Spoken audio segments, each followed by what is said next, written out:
Bonjour, bienvenue à Encourage-moi. Je suis très heureuse que vous soyez connectés sur ma chaîne. Aujourd'hui, nous allons parler de la gentillesse. Donc, dans un monde où le capitalisme bat son plein, dans un monde où on vous dit que c'est la fin qui justifie ses moyens, peu importe comment vous avez fait pour arriver à votre fin, les moyens que vous aviez utilisés seraient justifiés par la finalité. Donc, pour nous, chrétiens, comment est-ce que nous pouvons faire pour naviguer dans un tel environnement? Sachant très bien que la Bible nous dit de ne pas nous conformer au siècle présent.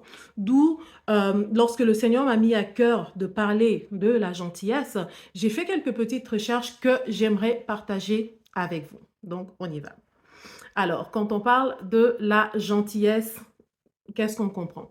Comment est-ce que le dictionnaire définit la gentillesse? Une personne qui est gentille, c'est une personne qui est complaisante, c'est une personne qui aime faire le bien autour. C'est une personne qui est agréable, au fait, à vivre avec. Euh, je paraphrase.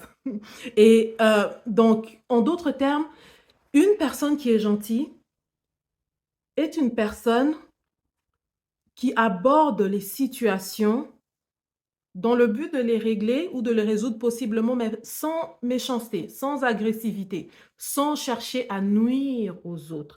Parce que la gentillesse, non seulement nous fait du bien à nous, mais la gentillesse fait aussi du bien aux personnes qui sont autour de nous. Ça, c'est vraiment comment je paraphrase ce que le dictionnaire dit de la gentillesse. Maintenant, si on regarde du point de vue biblique, nous avons un verset dans Romains 12, verset 18, qui nous dit, je vais le lire rapidement pour vous, donc il nous dit, autant que possible, et dans la mesure où cela dépend de vous, vivez en paix avec tous les hommes. Alors, Dieu nous montre que pour lui, ce que lui il attend de nous, c'est que nous puissions vivre en paix avec tous les hommes. Alors, comment vivre en paix avec tous les hommes lorsque nous ne sommes pas gentils, lorsque c'est la fin qui justifie nos moyens? Excellente question.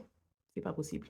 Donc, nous, en tant que chrétiens, nous devons toujours tenir compte du fait que nous vivons dans un environnement où, comme la Bible dit, nous sommes le sel de la terre, nous donnons le goût à la terre. Donc, nous ne devons pas, au fait, adopter les attitudes des conceptions, au fait, du monde ou de l'environnement qui peut nous entourer et qui n'est pas conforme à la volonté de Dieu. Maintenant, quand je parle d'être gentil, ça ne veut absolument pas dire tout gober, tout accepter. Non. La gentillesse veut simplement dire, quand tu as quelque chose à dire, tu le dis, mais tout en respectant l'autre, tout en restant courtois. Euh, sans aller dans les insultes, sans aller dans le mépris, n'est-ce pas? La gentillesse veut simplement dire, tu sais, lorsque tu dois te retirer pour ne pas justement basculer du côté, si on peut dire, mondain de la chose. Si tu vois que le respect n'est plus servi, tu es capable de te lever et de quitter la table plutôt que de rester là et toi aussi embarquer dans un jeu qui t'entraîne dans une forme de méchanceté. Euh, donc la gentillesse veut simplement dire que tu es capable de contrôler tes impulsions, que tu es capable de maîtriser tes désirs. Pourquoi est-ce que je fais cette allusion aux impulsions et aux désirs? Parce que vous allez remarquer, il y a de ces personnes, lorsque ces personnes entrent dans une pièce, si cette personne-là est connue par les gens qui se trouvent dans la pièce et que cette personne a un mauvais caractère, vous allez remarquer que tout le monde dans la salle ou la plupart des personnes seront inconfortables. Parce qu'on sait que cette personne n'a pas de maîtrise dans sa bouche.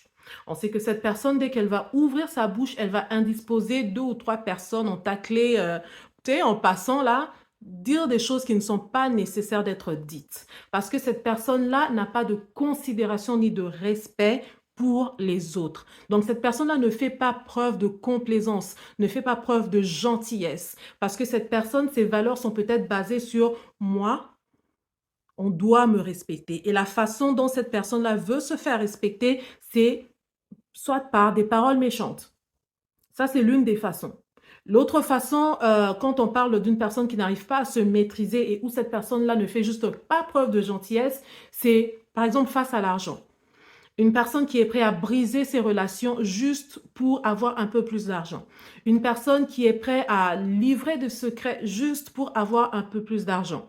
Une personne qui est prête à détruire des foyers juste pour avoir un peu plus d'argent. Donc, vous comprenez que là, on a affaire à des personnes, au fait, qui, parce que eux, ils veulent quelque chose, hein, tout doit s'arrêter. Parce que eux, ils ont des désirs et des ambitions et des rêves. Et plutôt que d'opter pour la voie droite, ils sont prêts à en sacrifier plusieurs sur le chemin. Un autre exemple, il y a une dame qui regarde, elle voit que son âge avance, elle se fait aborder. Puis finalement, elle réalise que la personne est mariée, mais elle, c'est pas son problème, hein. C'est pas son problème parce que elle veut quelque chose. Donc, lorsqu'on parle de la gentillesse comme une force plutôt que comme une faiblesse, c'est justement dans des situations comme celle-ci. Vous avez des ambitions, vous avez des rêves, vous avez des désirs, vous avez des passions. Tout le monde les a, nous les avons tous. Mais comment est-ce que vous faites pour y arriver? C'est là qui fait la différence entre la personne qui est gentille et la personne qui est juste désagréable. Une personne qui est gentille est capable de se dire, écoute, c'est vrai, je peux avoir accès à autant de sommes, mais je ne peux pas faire à l'autre ce que je n'aimerais pas qu'on me fasse, donc non merci. Mais comme je le disais au début, dans cette société, on va te dire que la fin justifie ses moyens, d'où une personne peut se dire, ben écoute, j'en ai besoin peut-être, je sais pas moi, pour la dot, donc c'est juste un coup. Je vais juste détruire une famille ou je vais juste voler dans telle entreprise. Mais l'entreprise où tu voles quelqu'un, c'est sacrifié pour que ça arrive là. Donc, en somme, ce que le Seigneur me met à cœur de partager, c'est simplement le fait que les valeurs ont été inversées. Et là, on va juste rester dans la gentillesse. Les valeurs ont été inversées parce qu'aujourd'hui, une personne gentille est considérée comme une personne faible, alors qu'une personne gentille est plutôt une personne forte. C'est une personne qui est capable de résister. C'est une personne qui est capable de dire non. C'est une personne qui est capable, vous savez, de savoir que telle personne m'a fait du mal, mais je ne vais pas traiter cette personne comme cette personne m'avait traité. Ça prend du caractère. C'est pas juste, tu sais? Parce que je vois des fois certaines personnes sont très fières d'être, de savoir insulter. Ils sont très fiers de ça. Parfois tout en étant chrétiens. Et ça n'honore, non seulement ça n'honore Dieu en rien, mais en quoi pouvez-vous être fier d'avoir obtenu quelque chose en détruisant la vie d'une autre personne, en détruisant la réputation d'une autre personne? Et parfois, oui, on regarde des choses un peu plus grosses, comme j'ai dit, peut-être vol de voiture ou voilà. Mais il y a des choses qui semblent beaucoup plus subtiles, mais qui nuisent, mais très mal. La médisance. Quelqu'un t'a confié un secret, le lendemain, c'est toute la ville qui est au courant.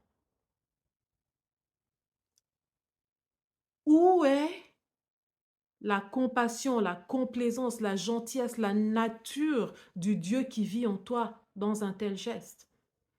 Et il y en a qui vont banaliser ça, qui vont dire: «Ah mais on était juste en train de parler et tout». Oui, mais juste en parlant, vous avez peut-être détruit la réputation d'une personne. Et même si vous n'avez pas détruit la réputation d'une personne, est-ce que vous aimeriez que des gens soient assis sur votre nom et commencer à parler de vos faiblesses?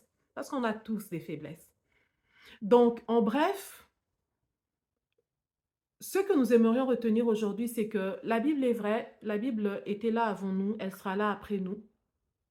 Dieu ne ment pas. Donc, ça veut dire que s'il dit que nous devons rechercher la paix, alors nous devons rechercher la paix avec les autres. Et la façon de rechercher la paix avec les autres, c'est de les traiter comme nous aimerions être traités si nous étions dans une telle ou telle situation. Avoir compassion de l'autre, avoir de l'empathie par rapport aux autres. Ce n'est pas une faiblesse, au contraire.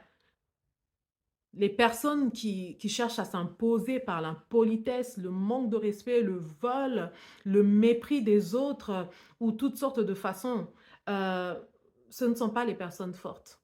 Les personnes fortes, ce sont les personnes qui ont la capacité de se maîtriser, de maîtriser leurs pulsions, de maîtriser leurs désirs et de se dire: «Je vais y arriver, mais pas de la mauvaise façon». Je vais y arriver, mais en respectant les autres. Je vais y arriver, mais en restant courtois ou courtoise. Je vais y arriver, mais en restant droit ou droite. Donc, en gros, c'était ça le message. J'espère que ce message vous a béni.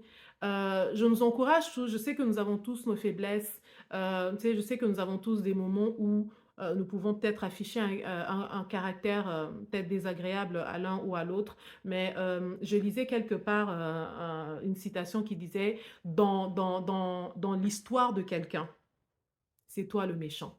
Ça veut dire que même si aujourd'hui, toi, tu peux te plaindre que voilà, on t'a fait ceci, on t'a fait de cela et c'est tout à fait légitime, sache que il y a quelqu'un d'autre aussi qui peut dire quelque chose sur toi. Donc, il n'y a pas besoin de faire preuve de méchanceté contre les autres. Il n'y a pas besoin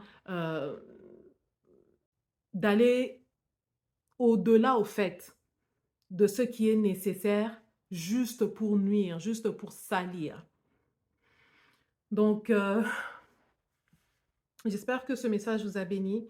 Hem, En tout cas, je nous encourage tous. Je sais que nous avons tous nos faiblesses, mais vraiment prions que le Seigneur nous aide et nous, de notre côté aussi, vraiment veillons à ce que nous, ne sommes pas des instruments de méchanceté, mais bien au contraire, que nous soyons forts en manifestant de la gentillesse, que nous soyons réellement comme ce sel de la terre, que nous soyons réellement comme ce parfum et que les gens veuillent être autour de nous. Si vous êtes dans un entourage qui ne vous aide pas dans ce sens-là, je vous encourage, mais alors là même sans hésiter à quitter cet entourage parce que la Bible nous dit clairement que les mauvaises mœurs corrompent les bonnes mœurs. Donc vous, vous êtes un chrétien et si vous savez que Jésus-Christ est votre Seigneur et votre Sauveur, vous savez que son esprit est en vous et qu'il a un plan merveilleux pour vous, faites-lui confiance, demeurez dans la gentillesse. Que l'on se moque de vous si on va le faire, mais vous, vous savez que vous servez un Dieu bon et un Dieu fidèle. Donc, je peux en parler jusqu'à n'en plus finir. Prenez une position ferme quant à votre foi et restez intègre par rapport à Dieu. Vous n'avez pas besoin d'être désagréable pour réussir dans la vie, pour vous imposer dans un milieu. Tout ce que vous avez à faire, c'est d'honorer Dieu et le Seigneur vous glorifiera. Vous aurez le dernier sourire. Que Dieu vous bénisse. Merci d'avoir écouté. Au revoir.